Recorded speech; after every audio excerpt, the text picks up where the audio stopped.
But I thought this morning, last night I was preparing a completely different message, and I remembered it was Mother's Day. Kathy reminded me it was Mother's Day. And I thought, wow, I should really preach on Jesus, the founder of the original women's liberation movement. And so this morning I'm going to share with you the short version of that. You know, in Genesis chapter 1, God wrote this through Moses. Then the Lord said, let us make man in our image, according to our likeness, and let them rule over the fish of the sea, over the birds of the sky. I don't know how you rule fish, but I just think this is just amazing. Come, fish, bite now. Bird, no poop zone. You know, it's over the fish of the sea, over the birds of the sky, over the cattle, and over all the earth, and over every creeping thing. Come on, you know we have power over creeps. Over every creeping thing that creeps on the earth. And God created man in his own image. Get this. In the image of God, he created him. Male and female, he created them. How many of you know that when God created man, the word man, Adam, he created them male and female. He told them both to subdue the earth. It's important to realize that God is not male. God is both male and female.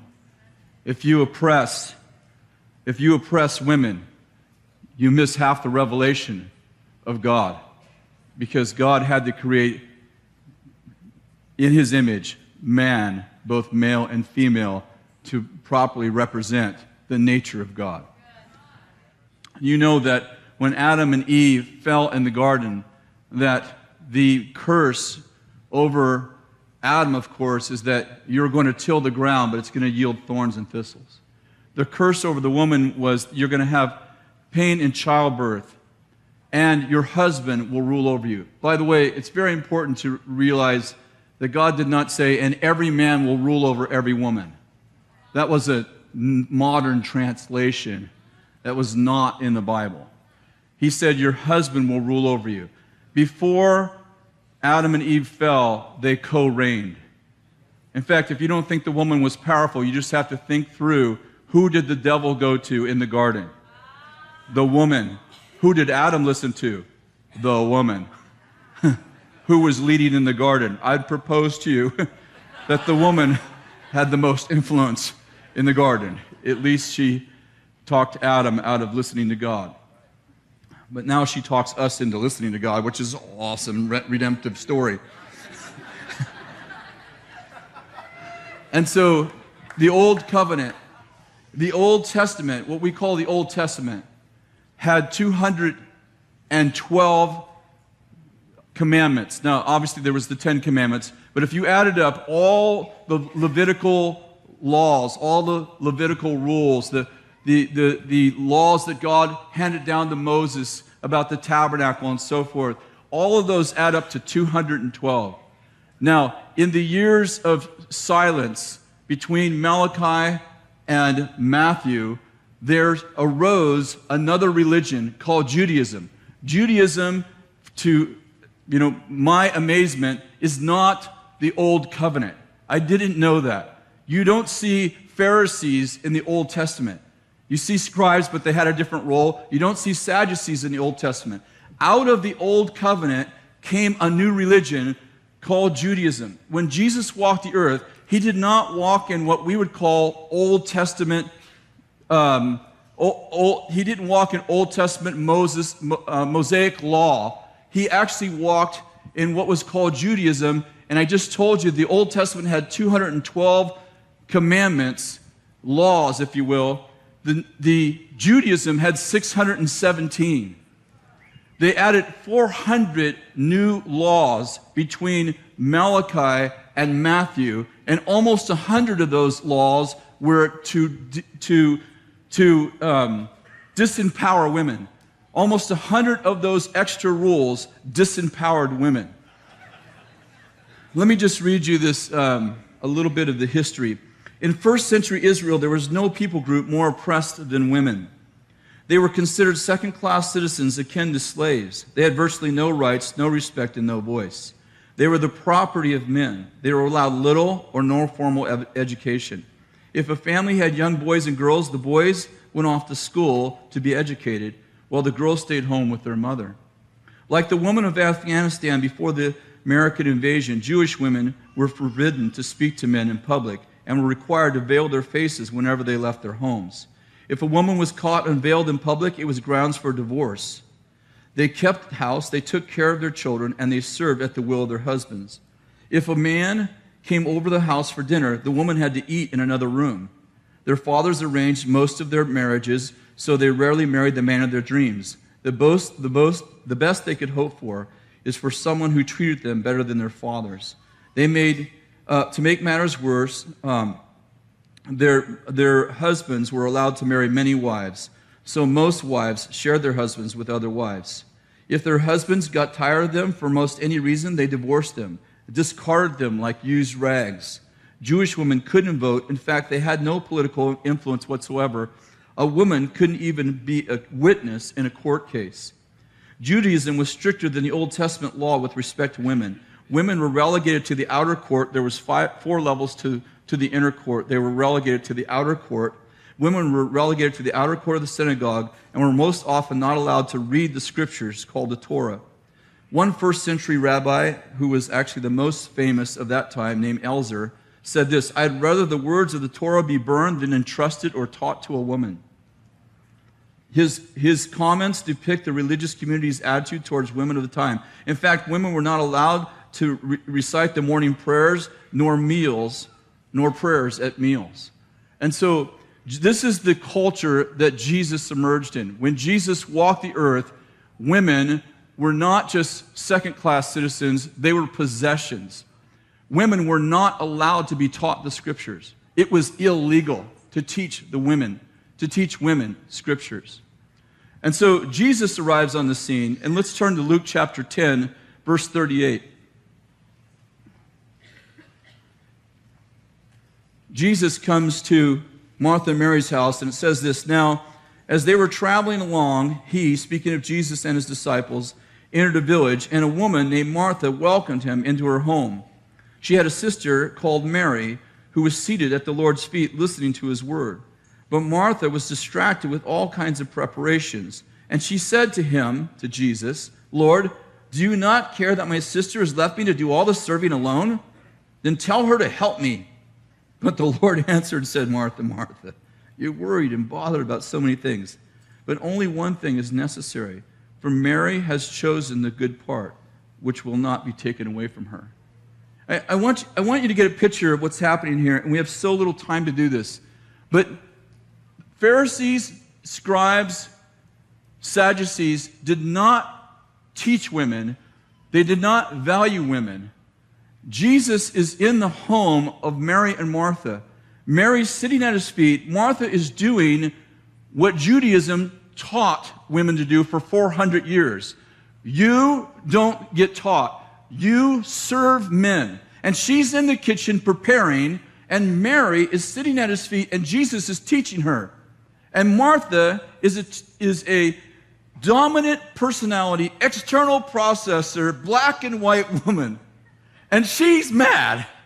And she says to her guest, "Jesus, do you not care that I'm doing all the work?"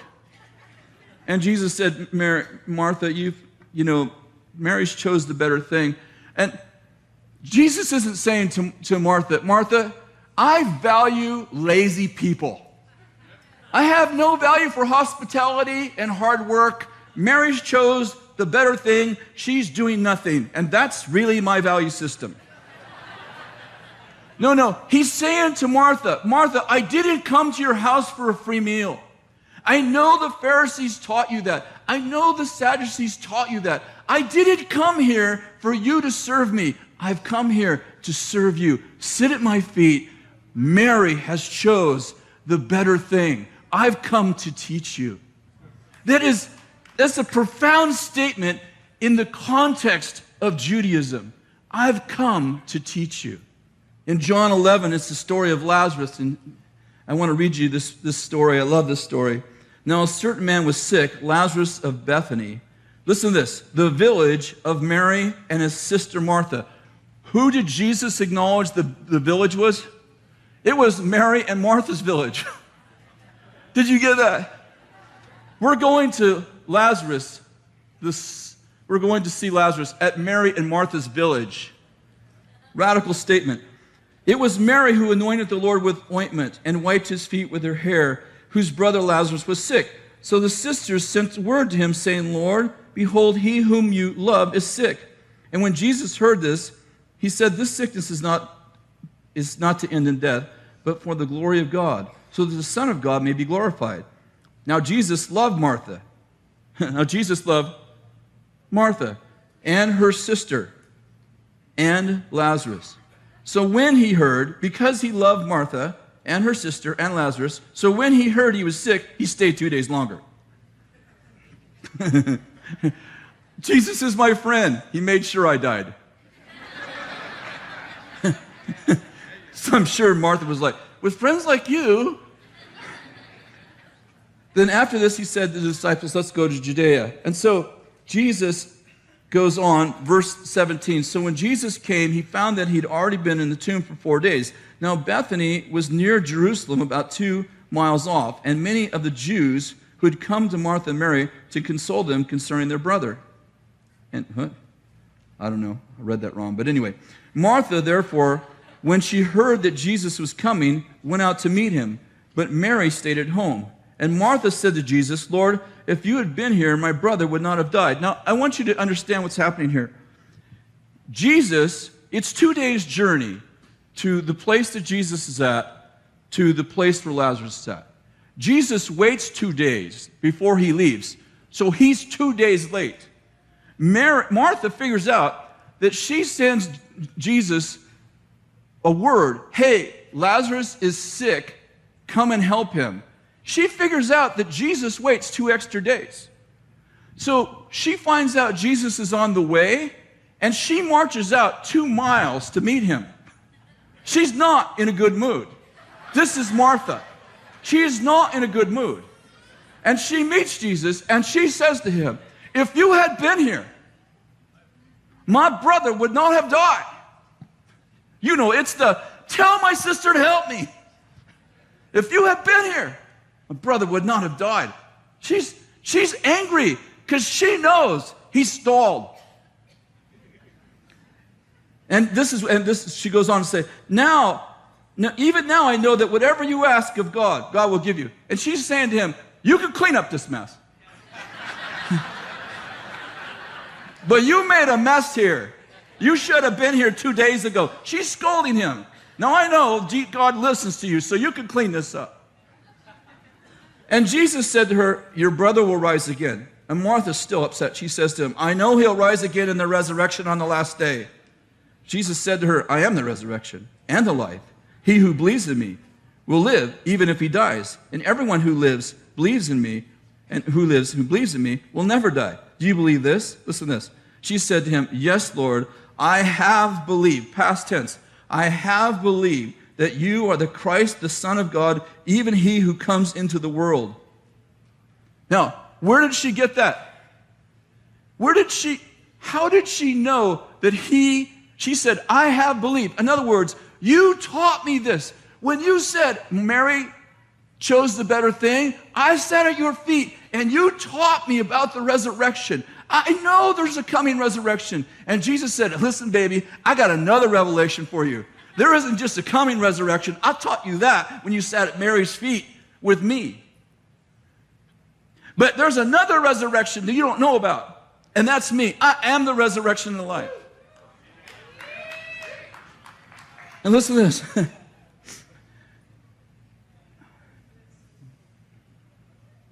When she said this, she went away and called Mary, her sister, saying secretly, listen to this, saying secretly, the teacher is here and he's calling for you. Did you notice she didn't say the master?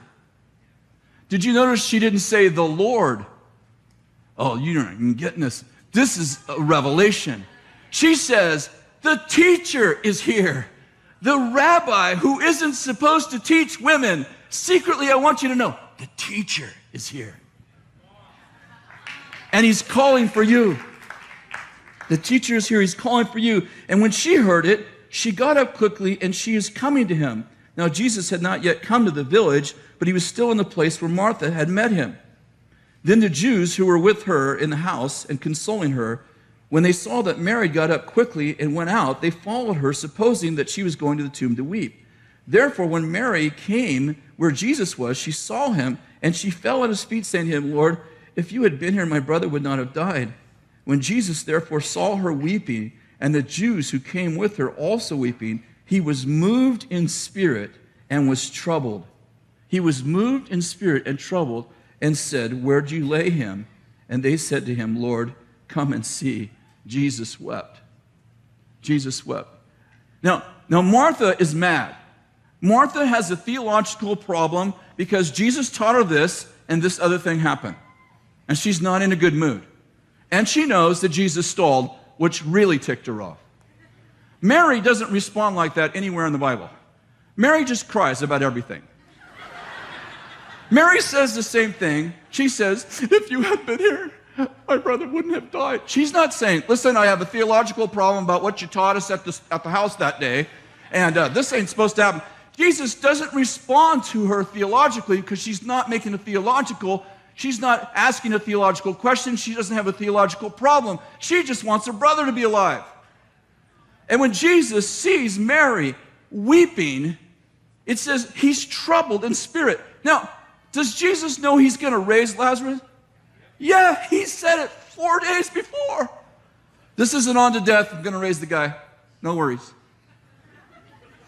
He's going to raise Lazarus in about 10 minutes. But it says, when he saw where they laid him, it says that he turned and he wept. Have you ever thought of that? I'm like, dude, this is irrational. Why don't you go, hey, Mary, chill.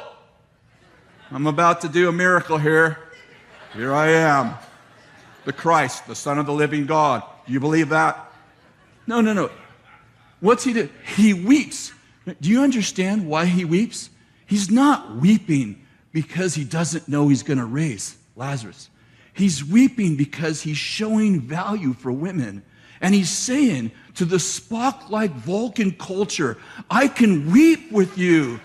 Listen, I value your, do you understand this? I value your passion. He knows he's going to raise him from the dead. But he's saying to Mary, I understand. Martha, I know how to connect with you. I understand when there's a theological issue and I've taught you one thing, another thing happens. I value the fact that you will argue for justice. But Mary, I connect with you too. I understand that when you're brokenhearted, you don't want a theological answer. You just want someone who will weep with you.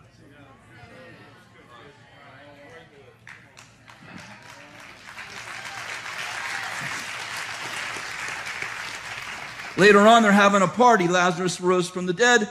And, John chapter 12, verse 1, Jesus goes after the Passover to Bethany, came to Bethany where Lazarus was, and they're having dinner. And guess what Martha's doing? Martha. Okay, this is a dinner. Jesus is coming. What's Martha doing? Martha, she's right. You're right. She's serving. She's serving. Just like, remember, Jesus rebuked her the first time, but she's still doing it. She's still serving. Reminds you, Kris Vallotton. You come to our house, you're going to have a conversation with Kathy while she's working. She's serving. Jesus doesn't rebuke her this time. And in walks and Lazarus. What's Lazarus doing? Eating. Guys, can I hear an amen? Amen. In walks Mary. And what is Mary doing when she gets to the house? Yes, you're right. She's crying. She's weeping, and she has an alabaster vial of costly perfume, 1 year's wages, what, $50,000, $60,000 worth of wages? How many know if you're hanging out with people that their perfume costs 60 grand? Those are pretty wealthy people. And she takes the vial of perfume, and she begins to pour over the head of Jesus. Now, I know Judas takes the rap for all of this because he wants to take the money that this could have been sold for and give it to the poor. But you'll notice that the Bible makes reference to the fact that all the disciples complained this could have been taken, this perfume could have been sold and given to Ranchos Niños. That's the way a guy thinks, right? This is such a waste. And Jesus, knowing their disdain, turns to the boys and says, what this woman did will be recorded, will be repeated everywhere this gospel is preached. The connotation is what you did won't. But what she did will. In other words, Jesus is saying to the men, this is what you've lacked for 400 years. This is what you planned out of your services. This is what you planned out of your life. This passion I love. Everywhere the gospel preached, I will tell about this woman who wasted herself on me. You couldn't put a price on it, but I think it was better than what you did.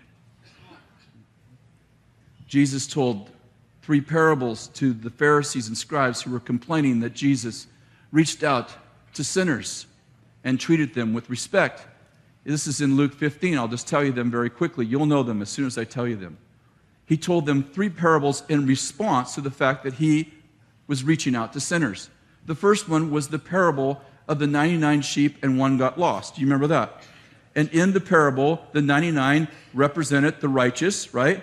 Who the Pharisees thought they were. And the one represented the one they were complaining about, right? And the shepherd who went out after them, who did he represent? God. He's saying to the Pharisees, God goes out after the sheep just like your shepherds do, right? And the last one, I understand there's one in the middle, the last parable he told them was what we call the prodigal son, who had a father. A father had 2 sons. You remember this story? And there was one older son who worked all the time, and their one younger son took his inheritance, spent it on prostitutes, and then headed back for the farm. Remember this story? The father runs out in the field and meets the one son who spent his money on prostitutes. Now, in the story, who is the son who thinks he's righteous because he works so hard? The Pharisees. Who is the son who spent his money on prostitutes and is heading home? The sinner they're complaining about. And who is the father who ran out in the field to meet him? God. Okay, what's the middle parable? The woman who lost a coin. Who's the lost treasure? The sinners. Who's the woman in the parable who's looking for the lost coin? God. He just told the Pharisees, and God is like a woman who lost a valuable treasure. You didn't get it, but they did. That's why they hated him. Because he said, you lost the feminine side of God. God is not just male, he is male and female. God's like a woman looking for a treasure. When she loses it, she goes after it. When she finds it, she calls all of her friends and they rejoice. And God is the woman in the parable.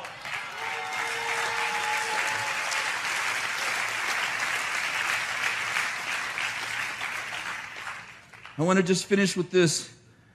At the resurrection, the crucifixion and resurrection, it was a man who betrayed Jesus and male soldiers who arrested him. It was Caiaphas the high priest and the scribes and elders who accused him. They were all men. It was Pilate, the governor, and Herod, the king, who judged him, all men. It was Roman soldiers that beat him, while a Roman centurion ordered him to be nailed to the cross, all men. It was a male prisoner who cursed him. It was a male soldiers who gambled for his garments, all men. It was male guards who entombed him, and it was male disciples who denied him. At the resurrection, it was a woman at Simon's house who poured expensive perfume on his body before the resurrection to prepare him for burial. It was Pilate's wife who God had given a dream, and she tried to convince her husband to release him, a woman. It was his mother, Mary, the wife of Caiaphas, and Mary Magdalene that stayed with him through the dark night of the soul on the cross. And there were only 2 women there the day of the funeral, and there was just one faithful grieving saint there to celebrate him when he beat sin, death, hell, and the grave. And you guessed it, it was a woman. And when Jesus told her, go tell my disciples I'm alive, she went and told 11 disciples that he was alive. How many even came to the tomb to check it out? Only 2, Peter and John. And when they went back, most of the disciples still didn't believe. And what I'm getting at is this: it was women who believed first. It was women who told the story first. It was women who got the deepest revelation about the resurrection. It was the women that got the deepest, it was the woman at the well that got the deepest revelation about worship. It was Jesus teaching women, and the deepest revelations in the scripture taught by Jesus were taught to women. Happy Mother's Day.